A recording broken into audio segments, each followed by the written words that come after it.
नमस्कार, आप देख रहे हैं डेली 24 भारत। मैं हूं आपके साथ स्तुति झा। बुलेटिन की शुरुआत करते हैं। हरिद्वार में कांवड़ यात्रा को लेकर श्रद्धा और उत्साह का माहौल बना हुआ है। शिव भक्त कांवड़ियों के स्वागत के लिए विशेष इंतजाम किए गए हैं और इसी क्रम में हरिद्वार में कांवड़ यात्रियों पर हेलीकॉप्टर से पुष्प वर्षा की गई। मुख्यमंत्री पुष्कर सिंह धामी ने शिव भक्त कांवड़ियों का स्वागत करते हुए उनके पैर धोकर सम्मान किया और पूरे क्षेत्र में भक्ति और आस्था का माहौल देखने को मिला। कांवड़ यात्रा आने वाले दिनों में और तेज होने की संभावना है और पंचक समाप्त होने के बाद डाक कांवड़ यात्रियों के बड़े जत्थे हरिद्वार पहुंचने शुरू हो जाएंगे। इसे देखते हुए प्रशासन ने तैयारियां तेज कर दी है। कांवड़ मेले में प्रमुख पंडावों में शामिल कनखल में बैरागी कैंप अब डाक कांवड़ियों के स्वागत के लिए पूरी तरह से तैयार है। अगले 5 दिनों तक यहां श्रद्धालुओं, वाहनों और अस्थायी बाजारों की भी हलचल तेज देखने को मिलेगी और प्रशासन ने पार्किंग स्थलों की तैयारी तेज कर दी है, जबकि पुलिस ने यातायात व्यवस्था बनाए रखने के लिए बैरिकेडिंग और निकासी मार्गों पर व्यवस्था शुरू कर दिया है। और बैरागी कैंप हर साल डाक कांवड़ यात्रियों के लिए अहम पड़ाव रहता है, जहां जल अभिषेक से पहले हजारों श्रद्धालु अपने वाहनों के साथ पहुंचते हैं। तो वहीं उधम सिंह नगर पुलिस ने गदरपुर क्षेत्र में हुई फायरिंग की घटना का खुलासा करते हुए 4 वांछित आरोपियों को गिरफ्तार कर लिया है। मुख्यमंत्री पुष्कर सिंह धामी के अपराध मुक्त उत्तराखंड अभियान के तहत एसएसपी अजय गणपति के निर्देश में पुलिस ने ये कार्रवाई की है। मामला कोतवाली गदरपुर क्षेत्र का है, जहां पुरानी रंजिश के चलते सरदार नगर अंडरपास कट के पास फायरिंग की घटना हुई थी। आरोप है कि नामजद आरोपियों ने वादी सहजपाल सिंह और उनके साथियों पर जान से मारने की नीयत से गोलियां चलाई थी। इसी दौरान सहजपाल सिंह के मित्र उपल उर्फ गनन के पैर में गोली लगी थी और वही सौरभ बाबा के साथ मारपीट कर उन्हें भी घायल कर दिया गया था। घटना के बाद पीड़ित की तहरीर पर कोतवाली गदरपुर में आरोपी के खिलाफ संबंधित धाराओं में मुकदमा दर्ज किया गया था। एसएसपी अजय गणपति के निर्देश पर पुलिस टीमों ने लगातार दबिश देकर आरोपियों की तलाश शुरू कर दी है। महोदय के निर्देशन में अपराध मुक्त उत्तराखंड की दिशा में उधम सिंह नगर पुलिस द्वारा लगातार अपराधियों के खिलाफ सख्त अभियान जारी है। इसी के क्रम में हम लोग जो फायरिंग की घटनाएं हो रही है उसको लेकर जनपद भर में लगातार हमारे द्वारा जो अपराधी है उनका चिन्हीकरण किया जा रहा है। जो तमंचे मतलब बेचने का धंधा करते हैं उनके खिलाफ भी सख्ती से कार्रवाई की जा रही है। इसमें पूर्व में भी हमारे द्वारा एक अभियान चलाया गया था। जो गदरपुर की घटना हुई है वो दिनांक 26 जुलाई को शाम के वक्त लगभग 5:45 के वक्त सरदार नगर अंडरपास के पास में एक फायरिंग की घटना होना हमें उसकी होने की सूचना प्राप्त हुई थी। उस आधार पर पुलिस ने तुरंत ही रिस्पॉन्ड करते हुए मौके के लिए फोर्स रवाना कर दिया था। दिनांक 27 को सहजपाल सिंह द्वारा एक तहरीर दे दी गई। वहीं मसूरी नगर पालिका बोर्ड की बैठक में हुई 34 महत्वपूर्ण प्रस्तावों पर सहमति बन गई है। बैठक में शहर के विकास, सफाई व्यवस्था और प्रशासनिक सुधारों से जुड़े कई बड़े फैसले लिए गए। सबसे अहम निर्णय मसूरी के स्थायी वरिष्ठ नागरिकों को हाउस टैक्स में 15% छूट देने का रहा और बोर्ड ने वर्ष 2026-27 के लिए करीब 64.29 करोड़ रुपए का बजट भी पेश किया है। बैठक में आय व्यय का पूरा वितरण रखा गया, जिसमें वाहनों के ईंधन खर्च तक की जानकारी साझा की गई। पालिका ने इसे पारदर्शी व्यवस्था की दिशा में बड़ा कदम बताया है। बैठक में लंबे समय से सरकारी आवासों पर कब्जा जमाए बैठे सेवानिवृत्त कर्मचारियों के खिलाफ कार्रवाई करने और बाजार दर के अनुसार किरायानामा लागू करने का फैसला लिया गया। पालिका प्रशासन अब कब्जों को हटाने की प्रक्रिया शुरू करेगा। शहर की सफाई व्यवस्था को बेहतर बनाने के लिए बंद पड़े बायोमीथेन प्लांट को दोबारा शुरू करने का निर्णय लिया गया है। इसके अलावा गौशाला परिसर में एबीसी सेंटर और डॉग शेल्टर बनाने की योजना यहाँ पे 34 प्रस्ताव आज की बोर्ड की बैठक में आए और 34 के 34 प्रस्तावों को पास किया गया है। बहुत सौहार्दपूर्ण तरीके से बैठक यहाँ पे हुई है। आज सभी लोगों ने हर मुद्दे पे विस्तृत रूप से चर्चा करी है और एक महत्वपूर्ण जो मुद्दा था कि जो हमारे सीनियर सिटीजन है उनके जो आवासीय जो प्रॉपर्टी है जो उसके टैक्स में 15% की बोर्ड के माध्यम से छूट की गई है और साथ ही जितने भी हमारे जो आय व्यय का जो पूरा जो लेखा जोखा था, चाहे हमारे तेल का जो खास तौर से जो एक चर्चा का विषय बना रहता है, तो बोर्ड के समक्ष वो पूरा फरवरी से लेकर के जुलाई तक का पूरा ब्यौरा यहाँ पे रखा गया है। पर गाड़ी का पर मंथ का हिसाब रखा गया है। तो मुझे लगता है कि इतनी पारदर्शिता के साथ जो आज बातचीत हुई है, चीजों को रखा गया है, वो उसके लिए पूरे बोर्ड का सरकारी आवासों को लेकर भी बहुत बहस हुई है, बहुत चर्चा हुई है। क्या निर्णय निकला है? देखिए, जो हमारे रिटायर कर्मचारी है, जो माननीय न्यायालय का भी एक आदेश है कि 90% इनका जो फंड है वो इनको दे दिया जाए जैसे ये रिलीफ होते हैं।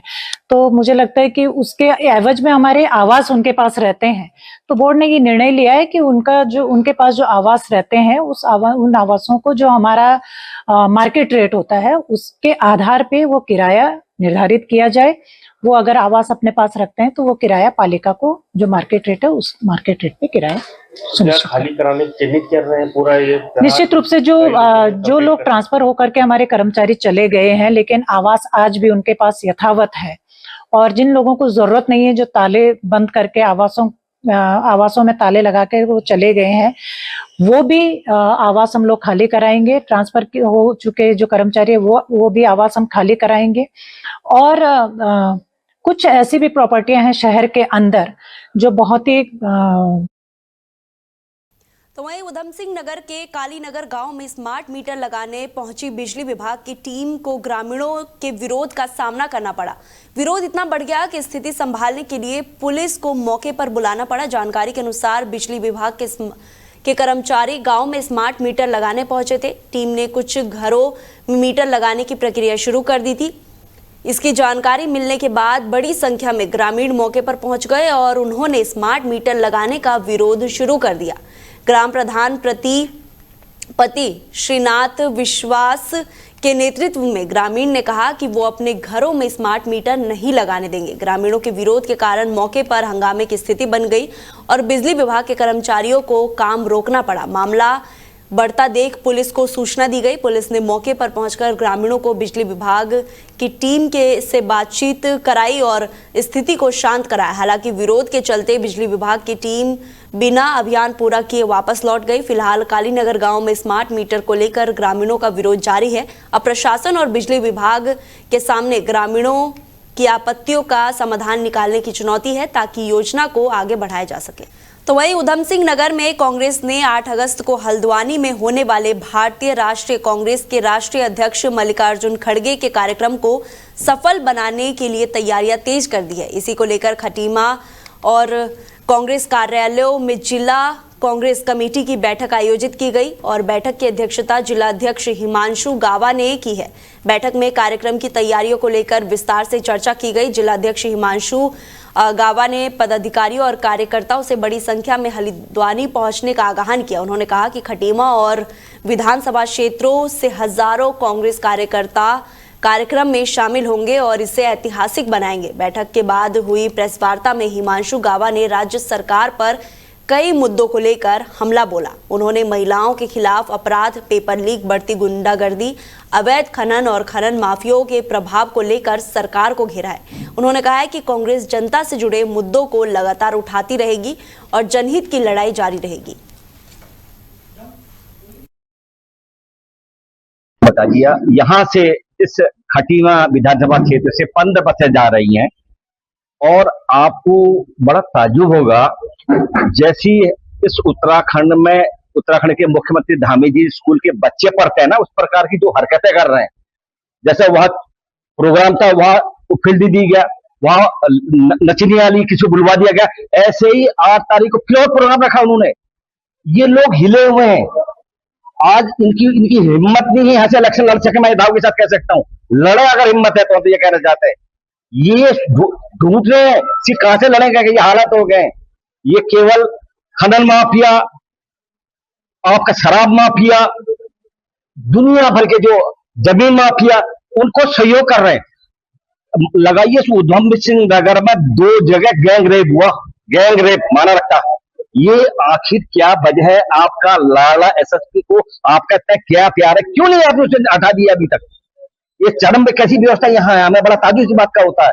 और मैं आपको ये भी बताना चाहूंगा, जो हालात आपने कल के चुनाव पे देखे होंगे, राष्ट्रीय अध्यक्ष नितिन नवीन जो कहते थे वो अपने बूथ हार गए।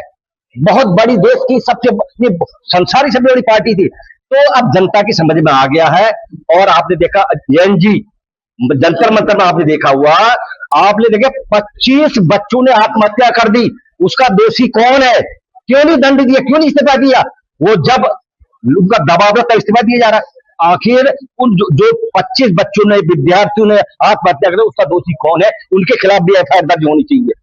ये कहाँ के नौटंकी भैया, कहाँ की बात कर रहे हैं? तो हम ये कहना चाहते हैं, तो 8 तारीख को जो गडकरी जी की रैली है, एक ऐतिहासिक रैली पूरे जिले से, मैं खड़गे जी की जो रैली है, मैं आपको बता दे रहा हूँ, बड़ा ताजुब होगा आपको। मैं खुद नोट कर रहा था, मुझे अध्यक्ष जी ने भेजा था, 175 बसें हमारे जिले से हल्द्वानी प्रोग्राम पर जा रही है। 175। अब इसका मतलब आप समझ सकते हैं, कम से कम 5 से 6 हजार तो हमारे जिले से ही जा रहे हैं। लोगों का स्वतः ही इतना बिना कहे लोग जोड़ने के तैयार हैं, जो माहौल हो गया। क्योंकि 10 साल इस धामी सरकार को और 12 साल केंद्रीय सरकार को दिया, ये केवल हिंदू मुस्लिम के अलावा कोई बात नहीं रहती है। और देखिए, स्कूल में टीचर नहीं है, हर आधे किलोमीटर में शराबी दुकान खोल देगी है, हॉस्पिटल में डॉक्टर।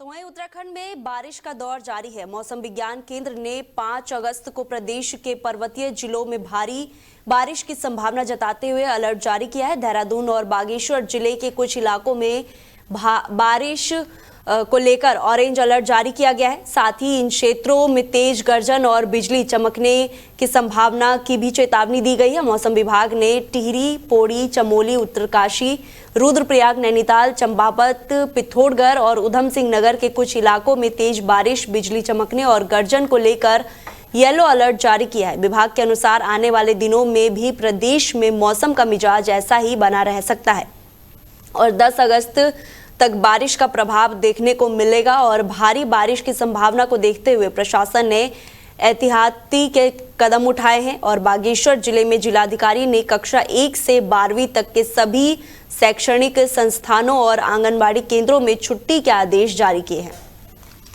तो वहीं हरिद्वार में कांवड़ स्वास्थ्य शिविर का उद्घाटन किया गया, जिसमें सीएम पुष्कर सिंह धामी ने शिरकत की। आइए आपको दिखाते हैं।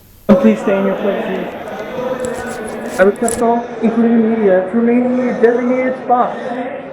I request everyone to please sit down, and those standing in front of the stage should take stage seats.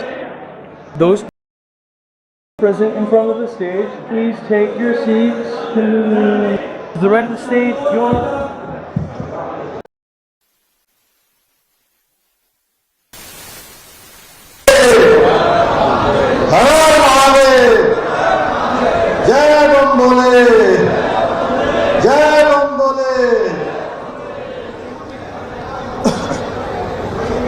आज कांवड़ स्वास्थ्य सेवा शिविर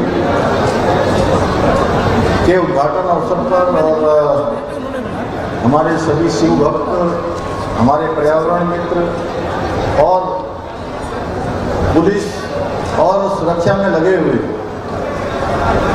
सभी हमारे जवानों के हाथ के स्वागत के इस कार्यक्रम में यहाँ पर भजन के शुभ अवसर पर बाबा के भजन भी यहाँ पर हो रहे हैं। यहाँ उपस्थित हमारे उत्तराखंड सरकार के कैबिनेट मंत्री और यहाँ के लोकप्रिय विधायक आदरणीय मदन बसु जी, रुड़की के लोकप्रिय विधायक और उत्तराखंड सरकार के कैबिनेट मंत्री आदरणीय प्रदीप बत्रा जी, शहरी विकास विभाग के माननीय मंत्री श्री राम सिंह कैला जी, रानीपुर विधानसभा के लोकप्रिय विधायक आदेश चौहान जी, जिला अध्यक्ष भारतीय जनता पार्टी आशुतोष शर्मा जी और यहाँ पर उपस्थित हमारे सभी दायित्ववान हमारे सभी हमारे जो बैठे हैं, नाम होगा तो बड़ा लंबा हो जाएगा। सभी गंगा सभा के सभी हमारे पदाधिकारीगण, सभी जनप्रतिनिधिगण, यहाँ के हमारे मेयर साहिबान, दोनों हमारे दायित्ववान, हमारे सभी महानुभाव उपस्थित, प्रशासन के सभी हमारे जिलाधिकारी और जिलाधिकारी, पुलिस वरिष्ठ पुलिस अधीक्षक, आईजी, मेला आईजी और सभी उपस्थित भाइयों एवं बहनों और बड़ी संख्या में आज पूरे देश भर से पधारे सभी शिव भक्त और हमको जिनका आशीर्वाद हमेशा मिलता है, हमारे सनातन और भगवा ध्वज के ध्वजवाहक पूज्य महामंडलेश्वर ललितानंद गिरी जी महाराज और सभी पूज्य संतगणों का मैं धर्म नगरी हरिद्वार में अपनी ओर से आप सबका स्वागत करता हूँ, आप सभी का अभिनंदन करता हूँ। और आप सभी शिव भक्त जो प्रत्येक वर्ष बड़ी संख्या में यहाँ आते हैं, करोड़ों करोड़ों की संख्या में यहाँ आते हैं, आप सबके चरण वंदन करके आपका आशीर्वाद प्राप्त करना मेरे जीवन के सबसे पवित्र क्षणों में से एक है।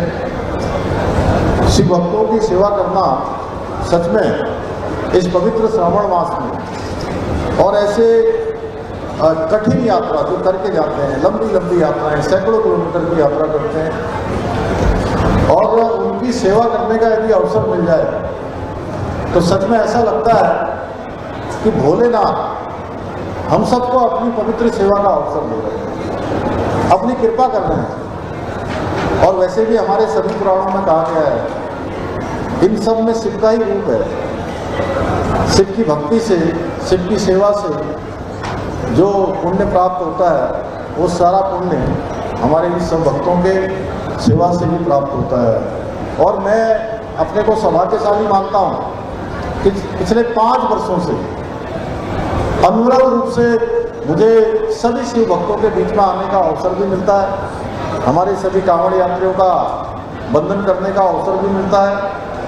और आज विशेष रूप से मैं बधाई देना चाहूँगा सभी हमारे जनप्रतिनिधियों को भी, हमारे प्रशासन के लोगों को भी, कि उन्होंने आज यहाँ पर चिकित्सा के और जिसने शिव की सेवा कर ली, शिव का नाम जप लिया, सच में चाहे कितना भी जो है उसने प्रायश्चित से अपने पापों को काट पाया और न काट पाया, लेकिन इस शिव नाम से सारे भवसागर पार हो जाते हैं, इस जन्म के भी, पूर्व जन्म के भी, सब जन्मों के।